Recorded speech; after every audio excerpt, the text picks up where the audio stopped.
It's Heightening Headlines, Improvising the News, the Improv Comedy News Podcast.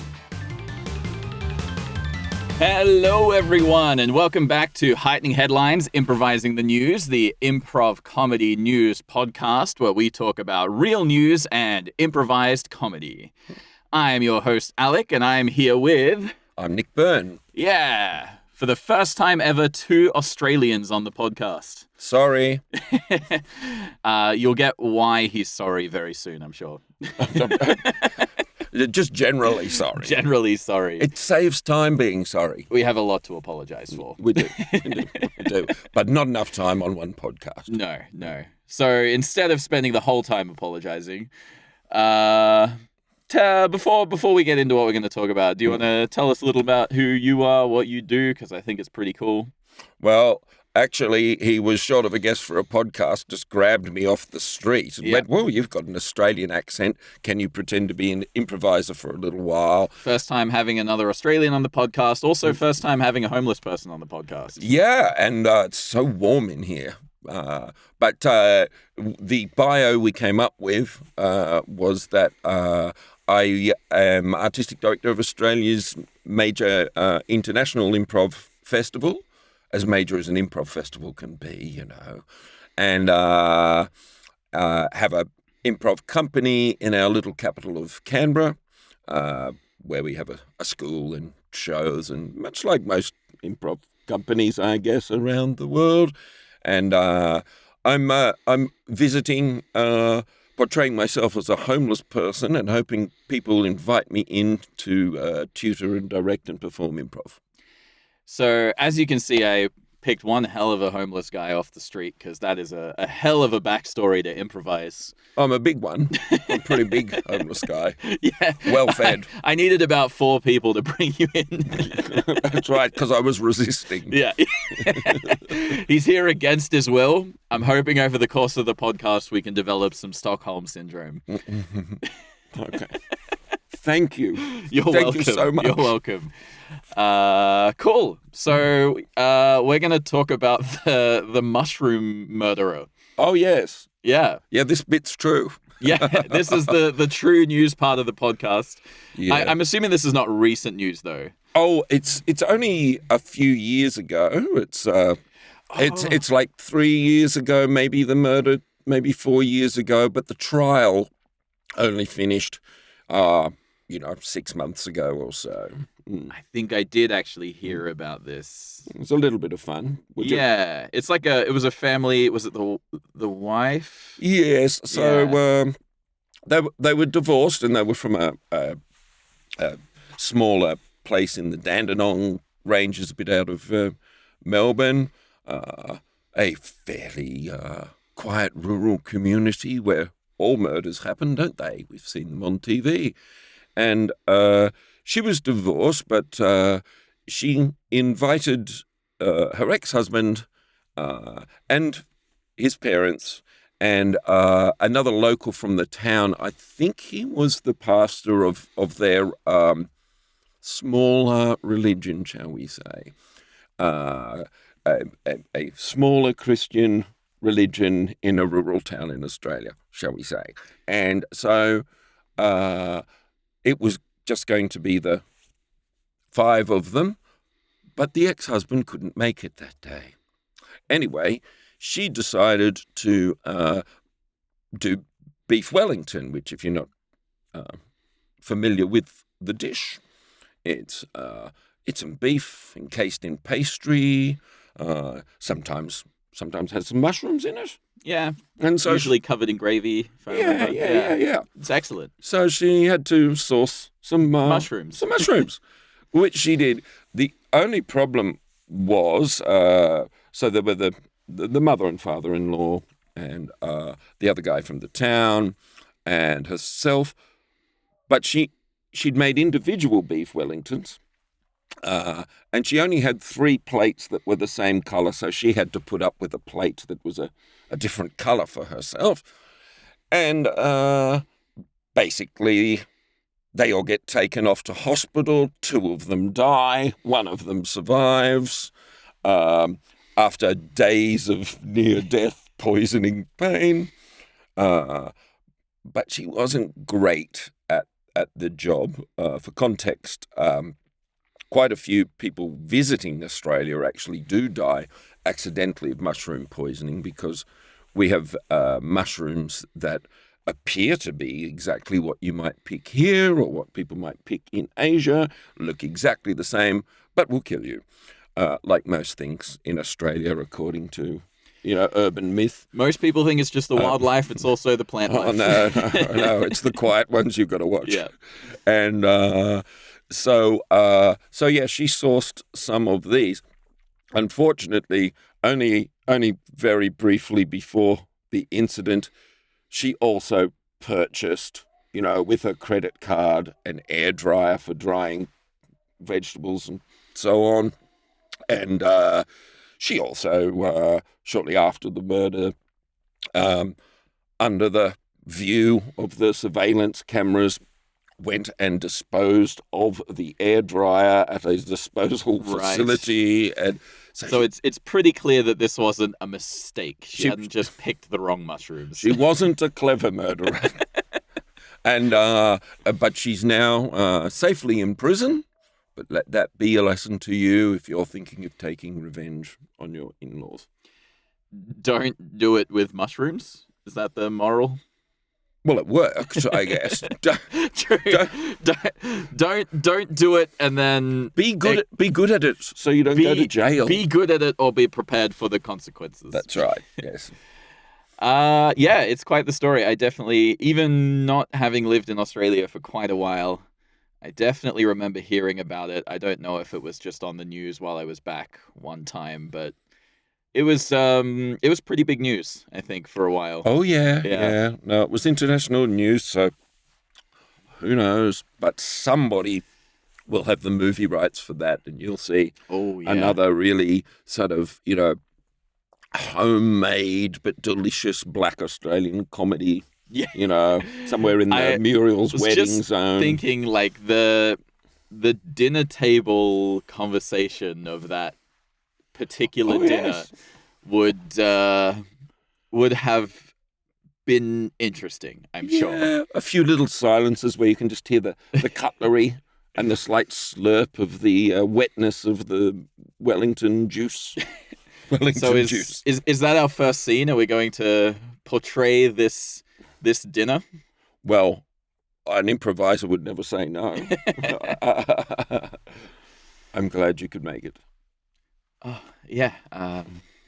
Good to see you again. It's been some time. Oh, we don't have to be dishonest with each other, but I thought, in spite of the breakup, that I would just reach out. I mean, we don't have to stay mortal enemies forever, do we? I really appreciate that. We had a rough marriage. Mm-hmm. We went through a lot. Mm-hmm. Oh, it's you, honey. Yeah. I thought you couldn't make it today. That's fantastic. I'm the current husband, but we've had a rough marriage. Gosh, I'll have to cut one of those small Wellingtons in two now. I hope it will be... I feel so bad for coming in unannounced. No. I just hope it will be enough for food for everybody. Look, I'm okay with not being fed. I really appreciated you reaching out. It felt so personal, and we had so much bad history, and it really feels like a good chance to make amends here with your in-laws. And right, who knows where it will lead? Yeah, I mean, if we just give it one more shot, I mean, it's not going to kill us to have one more bash at this, is it? I've missed you. Ah, yes, I've missed you too several times. Once on the Dandenong Road. And two crazy kids. I know. I mean, you don't know what you're getting into, do you, when you marry and then join a small weird religion in a rural Victorian town? Could have happened to anyone. Yeah, they brought us together in a way that I didn't think possible, and then tore us apart in a way that I didn't think possible. And I know, it was quite a funny ritual, wasn't it? Yeah. That first night when we turned up in that paddock with just the beasts and just the beasts and the Just the beasts, yes, that's right. And we were seeking guidance, and that's when they circled in on us, and we made that silly mistake of thinking that the ritual was, they said bring your beast, and that meant that we thought we would go with our beasts, but actually everyone else only sent their beasts, and we were actually the only two humans there. And they were bloodthirsty. Yes, they brought us together and then they tore us apart. They did. They did. Yeah. How is the prosthesis? Oh, I mean, takes a bit of oiling, but I'm getting used to it. I'm getting used to it. The limp is getting smaller, and oh, that's good, because you were quite limp when I knew you closely. I was. I think the whole tension in our marriage had a lot to do with that. And that's right. It wasn't your fault. Of course, it was never your fault, was it? That's not what I meant. No, of course it wasn't what you meant. No, you had good intentions, but, the result.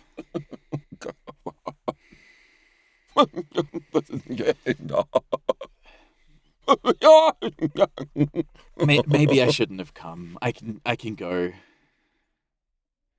The beef Wellington looks delicious, but I would hate to take it away from someone more deserving. You see, now you're being the man I fell in love with. You're being the man you've come all of this way. The man who's weak and runs away.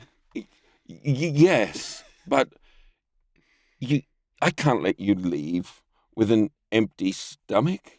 I mean, I'd just die if I thought you'd left and I hadn't given you exactly what you deserved for travelling so far out here on this stormy night with the thunder and the lightning and the beasts. And every time the lightning strikes, it makes everything look kind of black and white and grainy, like out of an old horror film. Yes, very beautiful, very black and white. Yeah, it is.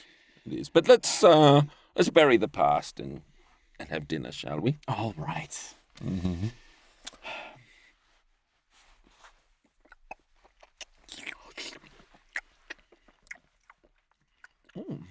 Interesting choice of mushrooms. I'll eat mine too. Yes, you're right. There's nothing wrong with this Wellington. Yeah. Even if I do say so myself. Delicious. I sourced these mushrooms myself. Oh, I didn't know that you were a forager. Oh, yeah, you've sourced the odd mushroom in your day, I heard. More as a metaphor, but yeah. Yeah, a metaphor what? Sourcing the mushroom. Yeah, sourcing the mushroom. Yeah. That's right. Never been on a date and had to source the mushroom. Piercing the peas, coordinating the carrots. Cutting the Wellington. That's right. Casting aspersions on the asparagus. Pastrying the beef. Oh, yes, haunting the pants. Oh, yes. I've haunted many a pants in my time. That's right. Oh, dear, we laughed, didn't we? Oh, we had some laughs. We're having more laughs. It's wonderful. Yeah, you feeling good? I am. Still feeling good? Yeah. Still feeling good? You still feeling good? Emotionally good, but physically a bit. Are you? Yeah. Oh, have you been looking after yourself? Yeah. Oh, after we got divorced, I started going to the gym. Maybe that's... Oh, that could be... Oh, have more Wellington. It'll make you feel much better. Nothing better for an upset stomach than Wellington. That's right. Wild mushrooms are very good for the stomach. Oh. Here, let me get you a glass of arsenic. Water. Thank you, dear.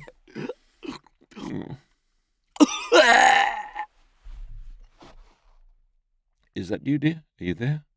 Are you there? Are you there? Just one more little bite. Just one more little... just another little bite. There we go. Me.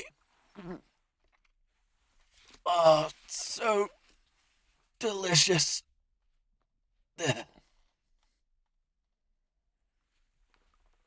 This killing was brought to you, and then it's going to tear you apart. Stay tuned for the film coming soon. Scene. Yeah, totally forgot that the ex-husband wasn't even at the dinner. Oh, but how she wished he was. How she wished he was. She must have been going, I bet that's the what-if version of if he was there. surely he was the primary target. Yeah. And she's just gone, oh, well, what the hell? Actually, there were accusations of previous attempts that she had made upon him as well. I can't remember the details now, but obviously nothing ever went to court or whatever. But okay. It's just gossip. I was going to say, do you remember any of the supposed accusations of what she did in the previous attempts? Well, there was that time when she stabbed him in the back 27 times, but they thought that was an attempted suicide. Oh, okay. No, I don't remember. I don't remember what she tried. I was going to say that. Here I was thinking they were going to be sort of vague. No, okay. So none of those accusations are public. No, they came out in court. Oh, okay. You just but don't remember. No, I don't remember what they were, and they were obviously they weren't taken up legally at the time. Yeah, I guess. So they can't have been. Well, maybe he was suspicious, but just didn't care that his parents were going around. Or maybe he just thought, look, I'm the target. You know. So wait, who was that?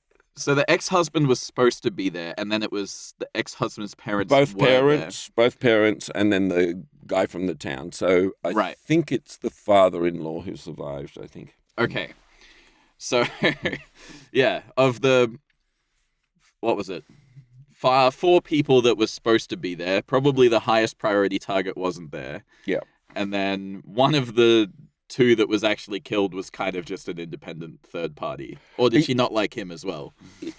I think he was certainly considered part of the diaspora. So I imagine she didn't like him much. But I mean, okay. I guess she's just not the sort of person that cares a lot about people, really. I don't know. I mean, I'm sure that there's plenty of people... A woman of action rather than a woman of consideration. Yeah. I mean, I'm sure there's plenty of people who listen to your podcast who have attempted murder with various fungi in the past, but not everyone does. I would hazard a guess that probably at least 30 to 40% of our listeners are attempted fungi murderers. Hi, Alec's mum. Oh, my poor mum. But yeah, so maybe if you are, leave a comment on what you think she did wrong. Yeah. Well, I don't think she did anything wrong because it's all about the art. And she's really done. She made something for freaking hell of a story. There's going to be a director and a few actors that are really going to get something out of that. And I think the dead should really take that into consideration before they get all judgy. Yeah. I'm just thinking, I'd like to do another scene. I feel like we've got material here for something. I'm just trying to work out what would be fun. But I like what you said about the dead being judgy. I know. Well, they are. You know, every time a ghost appears at the bottom of your bed, they act like they know everything, don't they? You know, they act like some supernatural being that knows how it is, when really they're beings that just couldn't even make it either upstairs or downstairs. You know, I don't think ghosts are particularly well self-actualized, do you? Hello, Harold. It's me again. The ghost of your bed. Oh, I was just going off to sleep, Harold. Do you think we could do this in the morning? No, of course not, Harold. I've got wisdom to depart on you. Oh, but my wisdom teeth are playing up. Ah, well, that's because the best thing to do with wisdom teeth is to get them removed. Little bit of wisdom from me to you, Harold. Oh, you always were enlightening. You know, Harold, I don't think you treat your mother well. Just to pass some judgment. I do. Look, every Saturday she comes out of the cupboard, I leave the key sitting there. She could go in and out whenever she likes. It's just hard from the inside to reach out and undo it. Can't open the cupboard from the inside, Harold. Well- Little bit of ghost wisdom from me to you. I'm just giving her some hope by encouraging her to exercise. You know, the back is just one of those thin paneling things. She could just start kicking again. If she could just get up out of that damn wheelchair and kick the back of the cupboard, she would have been out in night time. But no, she Life just sits there. Isn't an escape room, Harold. In what way? Well, escape should be a choice, not a. It shouldn't be thrust upon you. It should be a choice. That's true. I guess if I was... Escape rooms are like greatness. Some are born in them and some have them thrust upon them. Oh. But it should be a choice. Greatness should be a choice, as should escape rooms, Harold.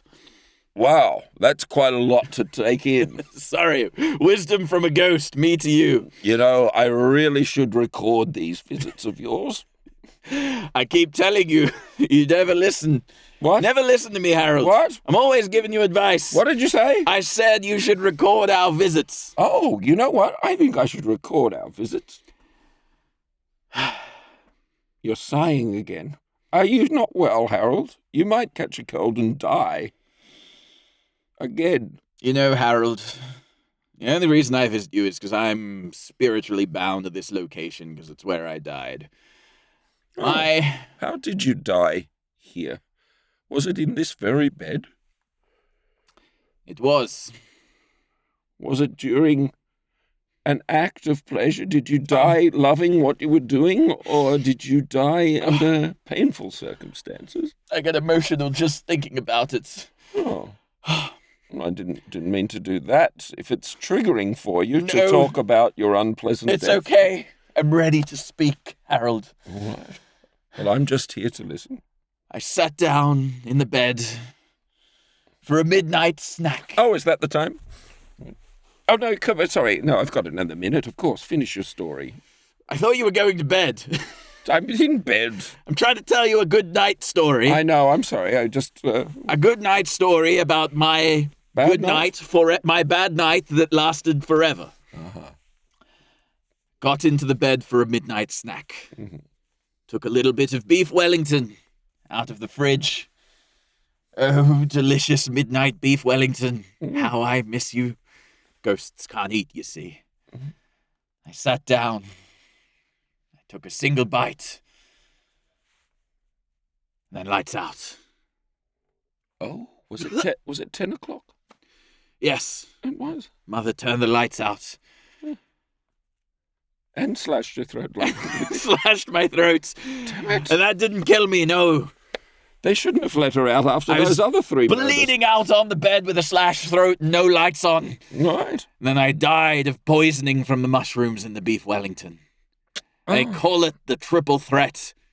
Oh. Darkness, slashed throat, And beef Wellington. dancing. Beef Wellington. Dancing, yeah. Also known as beef Wellington. It's my favorite dance and my favorite food. It's my favourite general. Favorite. Beef Wellington holds a lot of meanings in our culture. Yes, that was because he was so fat. Yes. That's why he was Beef Wellington, Yes. you know. He was my idol. His son, Lean Veal Wellington, was considerably fitter. And then his German cousin, Veal Schnitzel. Had a lot of meat in that family. How I missed them. But Harold, I got to tell you, you cheer me up in a way that no one else can. Oh. Uh, By actually just- communicating with you instead of running away screaming, going, Yes. oh, it's a ghost. being there for me and listening to my story. I just hope some of my wisdom does manage to get through to you. You can live a better life for it. Maybe let your mother out of the cupboard once in a while. Yes, I don't want to be haunted by the guilt of leaving her in the cupboard. And Life- shut up! Life is not an escape room, Harold. You are not a jigsaw puzzle. The thing is, every time I let her out, she just doesn't know when to let it stop. she comes out. First she asks for a glass of water. Then she wants something to eat. Sometimes she even wants me to help her out of the cupboard. It just goes on and on and on. I'm thinking, why do you just put so much responsibility on other people?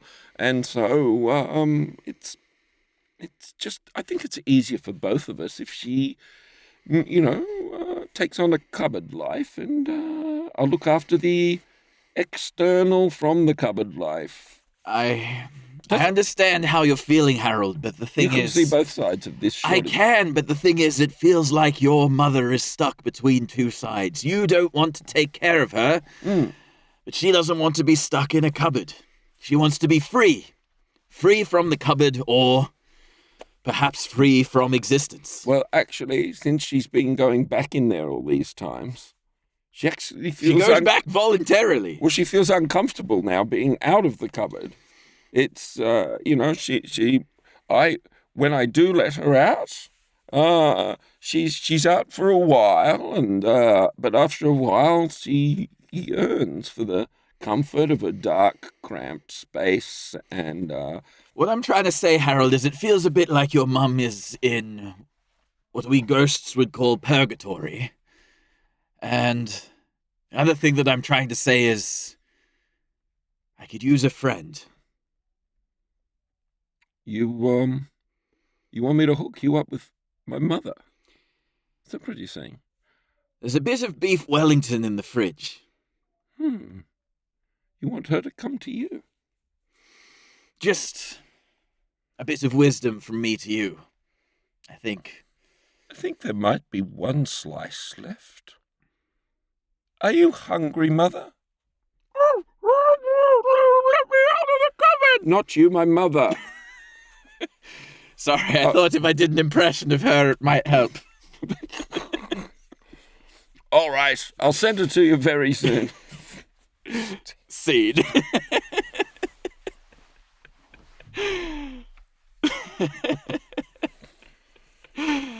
I'm afraid people are going to get the wrong impression of us, and probably especially me, because maybe the other people that you've had in this room haven't just gone straight to locking their mother in a cupboard. Family murders.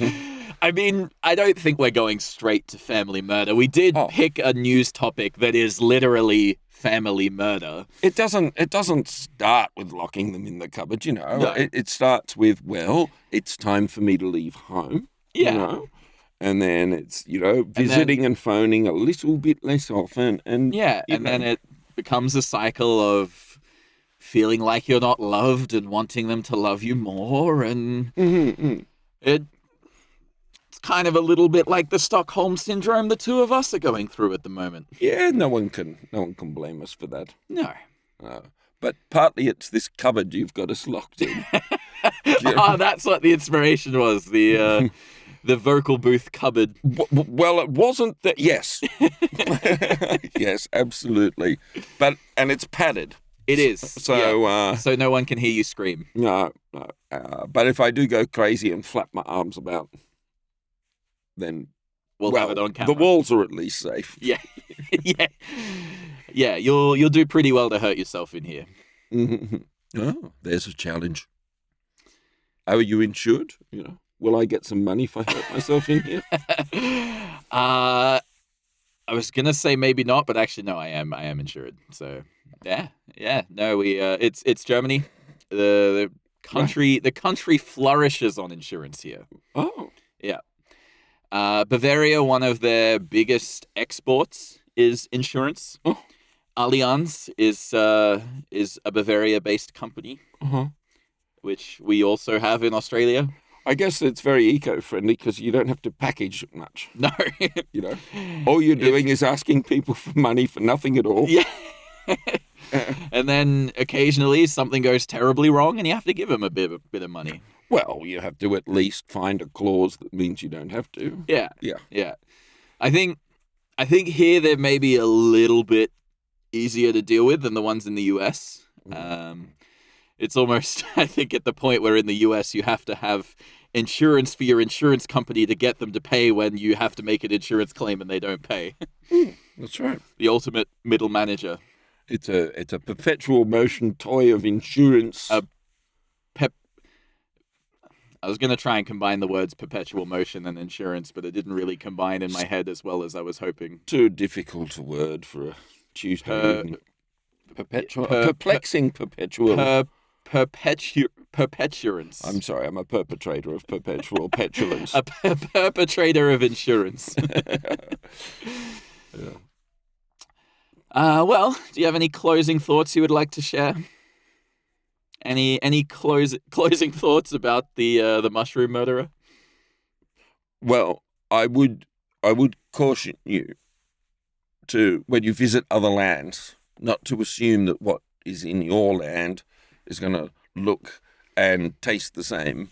So, because don't you think it's a little bit odd that you would be in a very different country, wander off into the woods, pick something and think, yep, I can eat that. It's I mean, if I saw a kangaroo hopping through the Black Forest, I'm not going to go straight up to it and imagine that I'm going to eat that. Yeah, I mean, German kangaroos could be poisonous compared to the Australian ones. Yes. You don't know. No, But you also don't know until you try. Well, you can feed them to other people first. Just test the hypothesis. Yes. If you've got a big enough plate. Like maybe your ex-husband or his in-laws. Oh, yes. I'm going to chase him up straight after this. Give him a call. Yes. Anything... I'm going to give him a piece of my Wellington. Yeah. That's a good closing thought. I was going to say that's a good metaphor, giving someone a piece of your Wellington. A piece of your Wellington. Anything you want to plug? Anything cool you got going on? You mentioned the festival you run in Canberra. Yes, we have a festival called Improvention, which has been running since about 2008, say, about then. And it's an international improv festival. I imagine most people who are listening are improviser types. It's characterized by nearly all of the shows being workshop to show situations. Workshop plus showcase type thing. Yes. And this year we're doing a lighter model, which is all, well, I don't know if it's lighter, probably be slightly smaller. So it's all multi-day intensive workshops leading to a show, so a slightly different model. And then 2027, it'll be back to too many workshops by too many people, too many shows, but it's a lot of fun, yeah.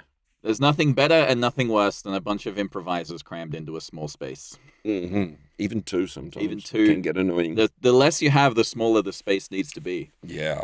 And then they just go on and on and on, Yeah. even when they've made two closing remarks and expecting someone going to ask for a third. They just don't know when to pull the scene down, do they?